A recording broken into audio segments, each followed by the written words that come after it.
ভাবতে নেই। এই দুনিয়াতে সবাই স্বপ্ন দেখিয়ে মাঝ রাস্তায় ফেলে চলে যাবে, আর এটাই স্বাভাবিক।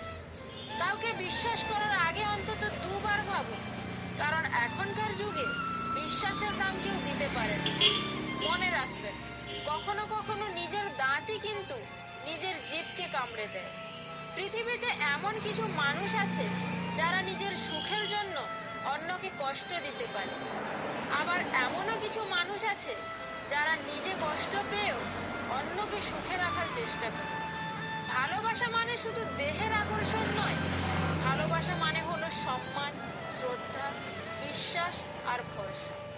একটা মানুষ জীবনে কখনো পুরোপুরি সুখী হতে পারে না, কোনো না কোনো দিক থেকে অপূর্ণতা রয়েই যায়।